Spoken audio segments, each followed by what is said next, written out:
Rear brake job, Dodge Nitro. Let's get right into it. 19mm lug nuts. Be careful with your jacks and jack stands, guys. Once you get your tire off, 13mm on the back of the caliper bolts.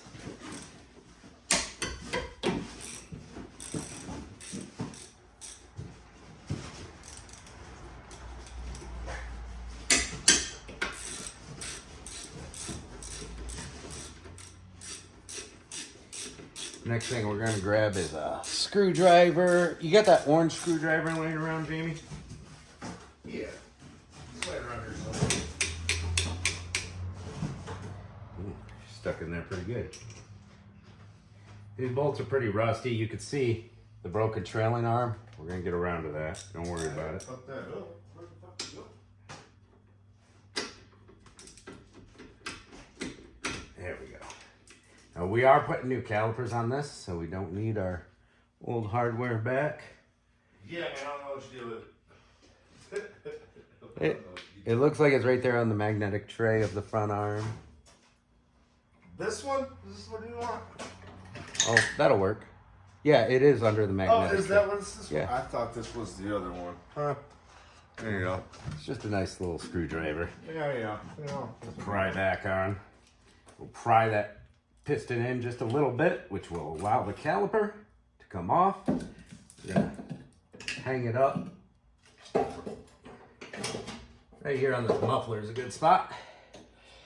All right, now we've got to get our mounting bracket bolts off, guys. So we have an 18mm on the back. All right, that came off easier than expected. Nice. Now these are big bolts, so when you go to put them back on, if you're using a hand ratchet like I am, give those bolts all you got. They should be nice and tight, guys. Nice and tight.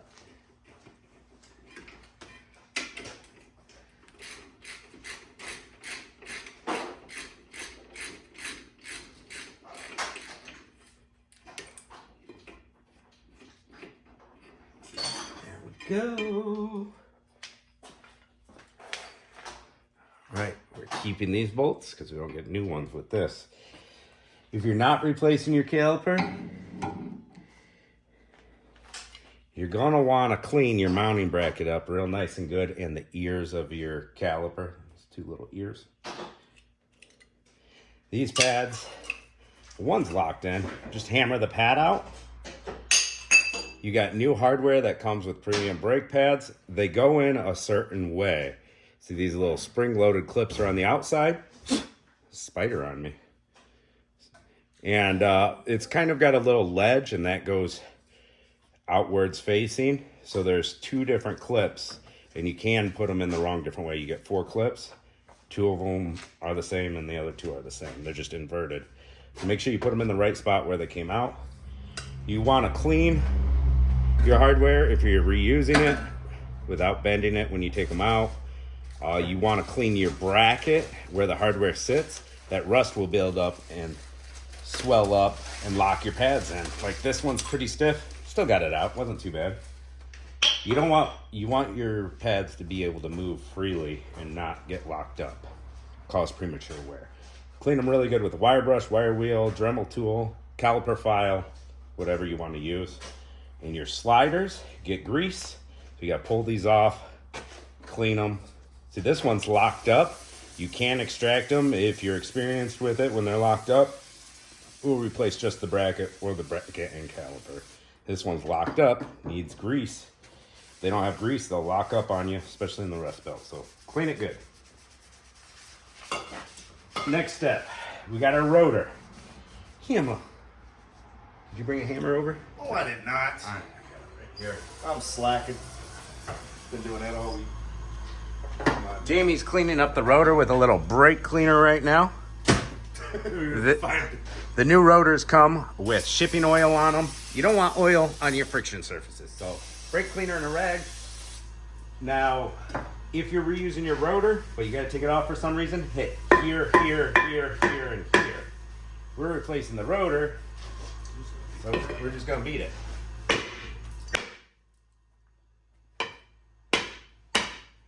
Now, if yours doesn't come off that easy, you may have a huge rust lip on the back of your rotor, dragging on the e-brakes, and if you hammer from the back, you're gonna rip out this rusty hardware, then you're gonna have no e-brakes. So that's something to keep in mind. Make sure your e-brakes didn't shift. If you took your rotor off, they're sitting in their anchor spots. That's good. Now we're gonna clean our hub surface off. We're gonna grab the Hub Buddy tool. Everything that I mentioned is in our Amazon store, and you can hook a brother up by buying from there, and I get a little commission off of it, so that's cool. Hub Buddy, it's a great tool. This pad's getting a little worn out.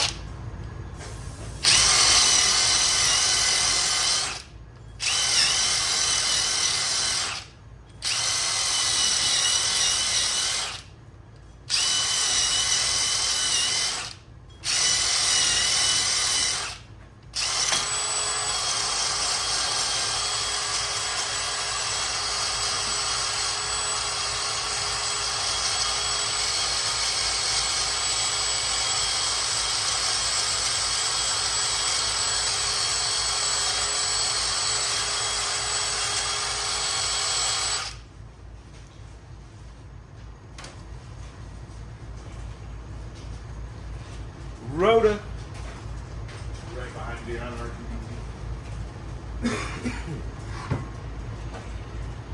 Alright, so you want a clean mating surface from rotor to hub. So that's the whole point of that. Yeah, we go ahead and put our rotor on. Slips on there good, nice and good. Let's make sure she's flush. Alright, so our e-brake shoes didn't shift or anything.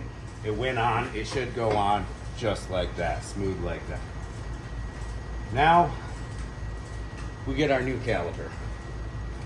And we'll show you what's going down. I'm gonna open that hardware package up.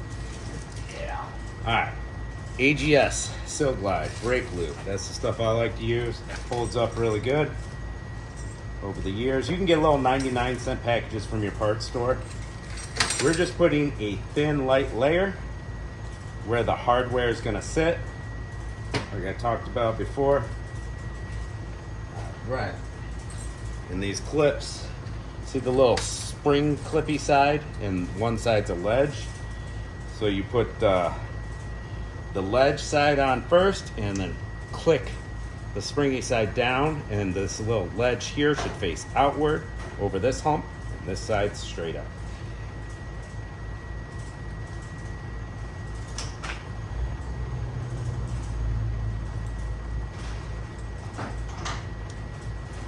We're putting all those in.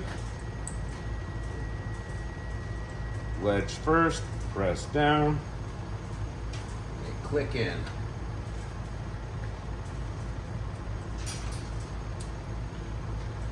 Now, where the ears of the brake pad are going to ride, we put another thin layer of high temp brake grease right there. And yes, this sliding hardware is pre-greased with some very cheap grease and very lightly done. I take some more of that grease, put a little bit in the boot where it likes to rust up. Right where it's fatter on the pen, you can see where once it's closed together, it will rust here to here. So I like to put a lot there because we're in the rust belt. And then we put our pen back in and do the other one.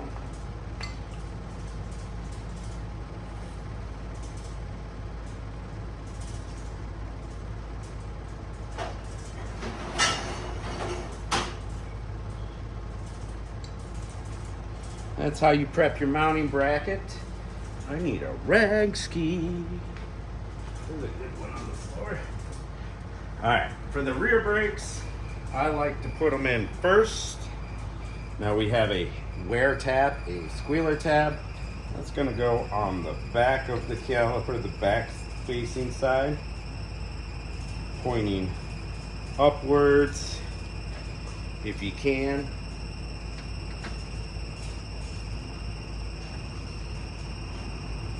go.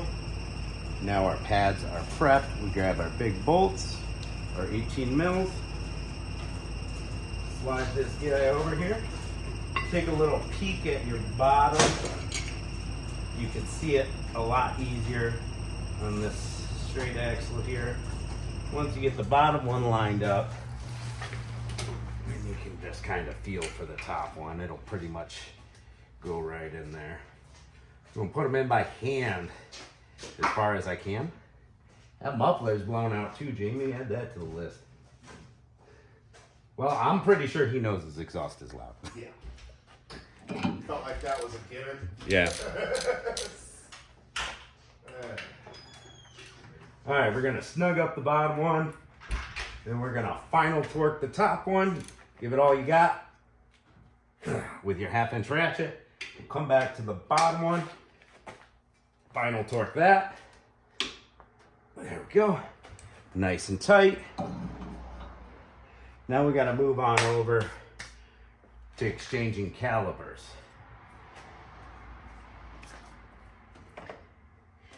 New caliper. Once again, that brake grease. A little bit on the face of the caliper, a little bit on the 2 ears, the claws. Grabbed a little too much grease, put it back. There we go. We got that. We got a little plug in the back of our caliper where our banjo bolt will go. That's what holds it on your brake hose. And we got our bleeder nipple. Do we still got that bleeder open on the front right? No, it started dripping? Like, yeah. All right. Before we started filming over here. That was pretty quick. Squeeze our pads together. Calipers going over. We're gonna push back on these sliding brake hardware right there. Grab our 2 new bolts that were supplied with the caliper. Line it up straight. Get them threaded. They're not cross-threaded or anything.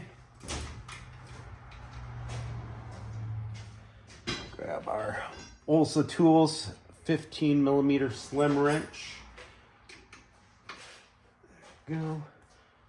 Don't need none of those, but it helps. Little righty tighty. They are smaller bolts, so you don't, give it all you got with a 1/2 inch. You might snap them off in there, guys. There we go. Those 2 are prepped, ready to go. Might need a 3rd hand with this. That's why I'm standing. Just makes it easier having a 3rd hand. You don't need a 3rd hand, but it helps. Well, I mean, just asking for a whack. I mean, That might be a 15mm, but it's just rusty. And we're just gonna slap the 16 on there. The 16 fits with the rust. If it was cleaned up, it might be a 15. I don't know. So you want to take note of which way the caliper hose is facing when you take this off, guys. So it's coming in from the back. It's got that slight bend going towards the inside of the vehicle. You don't want to flip-flop your hose around and kink it or anything. That's our banjo bolt right there. All right, we'll give her a little hammer tap. We're just going to hammer tap the block right here. Don't bend or put pressure on your hose or anything. There we go. There. Now that plug we took out of the old caliper, if you have a caliper cord, put that plug back in so it doesn't get all over in the box when you return it for your cord. Now we're gonna clean off. Yep, it's stuck on there. We need a screwdriver and a hammer. The copper sealing washer is stuck to the old hose. I got a screwdriver, something solid to set it against. Jamie will whack it. There we go. there she goes. Caliper seal. The banjo bolt seal, hose seal, whatever you want to call it. There you go. Free of that. Now we're going to take our soft wire brush and just clean up the surface of the hose. You want a nice flush sealing here. You want to use the secret weapon? No. No secret weapon. Well, you guys are a little slower about it. You got, spend a little bit more time on it. Maybe you got hand tools or whatever. You got one of these laying around? Stick her in there. Stop the flow for you. Save you a couple bucks.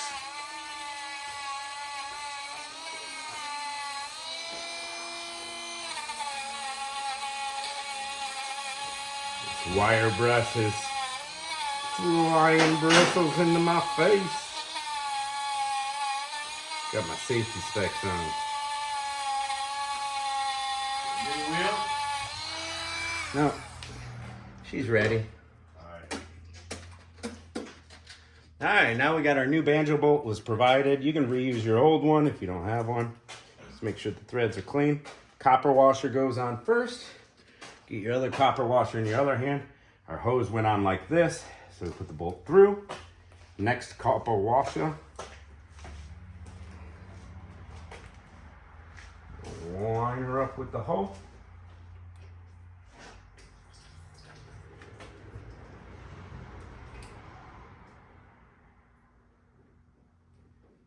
Go.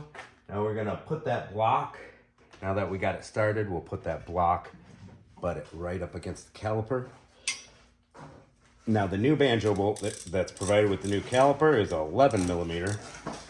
We'll put our 11 millimeter socket on there. These are fine thread banjo bolts.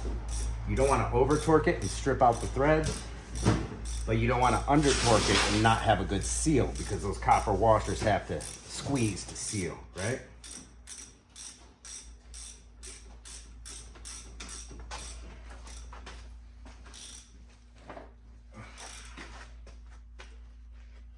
If you're afraid you might be going a little too tight, go ahead and just stop, get the whole job done, get your brakes bled, pedal primed, and see if there's any drips out of there after cleaning it up.